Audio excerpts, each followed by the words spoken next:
I'm here to tell you that you can get really high quality video with these practical tips, a few setting changes.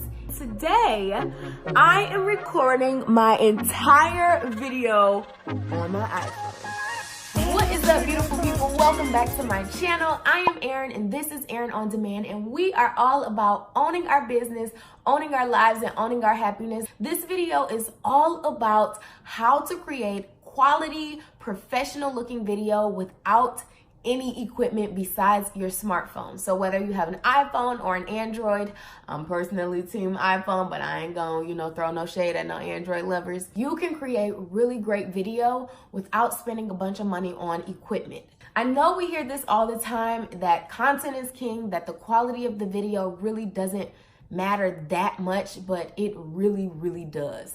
I'm here to tell you that you can get really high quality video with these practical tips, a few setting changes, and you'll be good to go. What a lot of people don't explain is that if you do decide to invest in a high quality camera and don't know how to use it, your video quality still might be trash.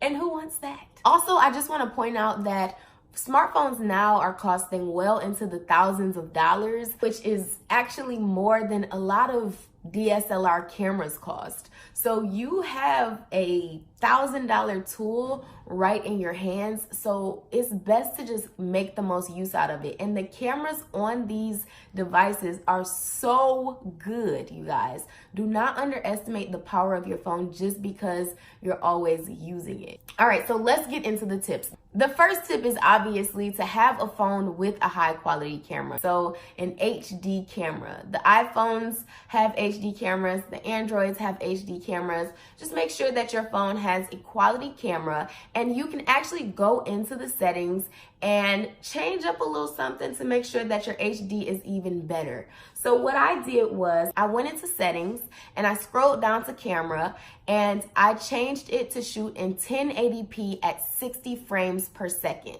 It was shooting at 30 frames per second, but I switched it to 60 frames per second just to bump up the quality a little bit. The second thing to do is to clean your lens, okay? Clean your lens off. Get all that grease, that makeup, that face lotion, all of that stuff gets caked up on our lenses, and a lot of times we forget to wipe it off.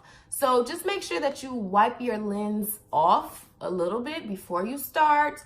Get you a little lens cloth and wipe it off, wipe all that gunk off, because a clean lens is going to make a clean looking video. The third thing to do is figure out how you're going to mount your camera, or prop your camera up if we're being real.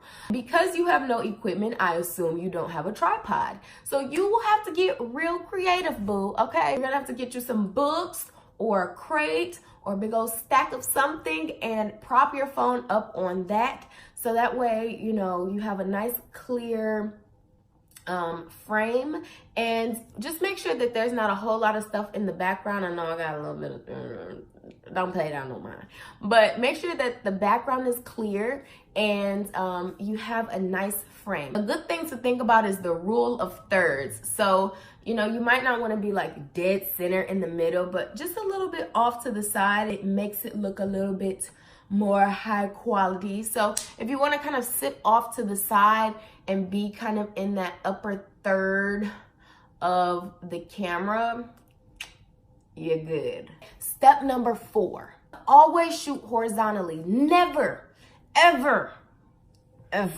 okay? Don't you never do this. Shoot your video vertically. It is gonna create those disgusting black blocks on the side when you upload it to anything. The only place that vertical video thrives is somewhere like Instagram stories or Snapchat. But other than that, it's gonna create 2 big black blocks on the side of your video, and it just doesn't take up the full screen. It's the first indicator that you shot this with your phone and it looks very unprofessional. The 5th thing to do is to sit in front of some natural light. Sit in front of the window and actually pay attention to peak hours of the sun. So in the morning, I know that the sun is peaking at the back of my house, which is kind of where my office desk area is. So I personally don't like to record videos early in the morning because the sun is beaming down and it just washes out everything.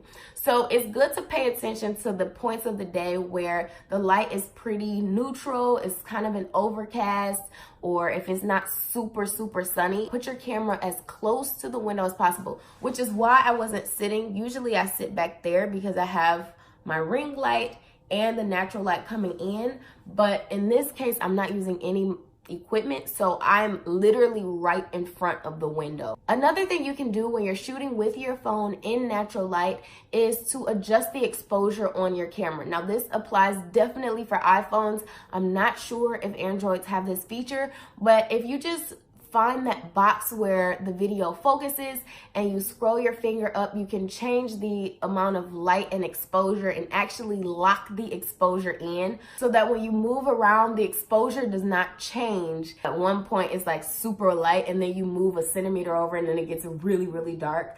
You don't want that to happen. So you can lock in the exposure by just keeping your finger tapped on the box for a long time until it says AE lock. Step 6 is all about audio quality. Now, of course, you want to project your voice whenever you're doing a video, but we are not using a lavalier mic, a boom mic, any type of microphone. So we have to completely rely on the microphone of our camera. And thankfully, these new cameras have great microphones as well, so it's not really a compromise in audio, but you just want to make sure that you're really close to the camera. A lot of people want to shoot video, you know, have a nice setup and be back here. Oh shoot. Have a nice setup and they're all the way back here trying to talk to the video so you can see their whole cute little outfit, but the audio is, we're too far at this point. So make sure that you are up close and personal and we can hear you. You are within about 2 to 3 feet of the camera because, you know, you can't stress these cameras out too much. Nah, it is still a phone. And of course, there are other fun things you can do with phone cameras.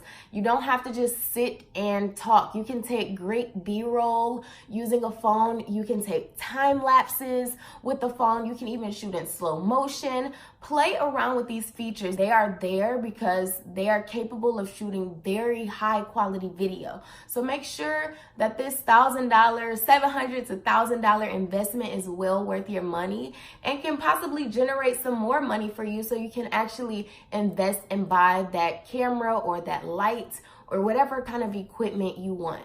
But I will say this, if you are thinking about, you know, taking it up a notch from just using your phone, I would definitely recommend you to buy lighting and audio before you jump in and buy a new camera. Buying a cheap light kit for $50 on Amazon, or if you want to splurge and buy a ring light for $150 to $200, I think that is more useful of an investment. And it will amplify the video of the phone as well as a nice microphone just to give, you know, your video some more oomph. Because really it's not about the camera as much as it is about just making sure the video looks great. And audio and lighting are really important. So good lighting makes for good video. No matter what kind of camera you have, if you have great lighting, your video is going to look a lot better just naturally. Other than that, I think that is about it. If you guys have any additional questions, holla at your girl. Let me know. Make sure you subscribe to this channel.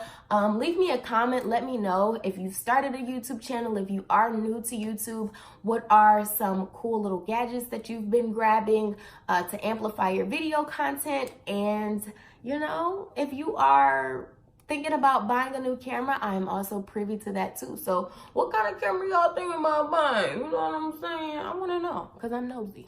I think that is about it. Don't focus so much on the camera. I know it is so tempting to get a new camera because you're about to start this new channel or do some new videos, but I guarantee you, if you have to do the learning curve of learning a DSLR on top of learning how to work the mic and the lights and all this stuff, and you're ordering all these new things, by the time it's time to record the video, sis, you're gonna be tired because you're trying to figure all of these things out. So just make it easier on yourself. Use the phone, maybe buy a new light or buy a new mic to start and see how that impacts the quality of your video, and just take it step by step. You don't have to get everything at once.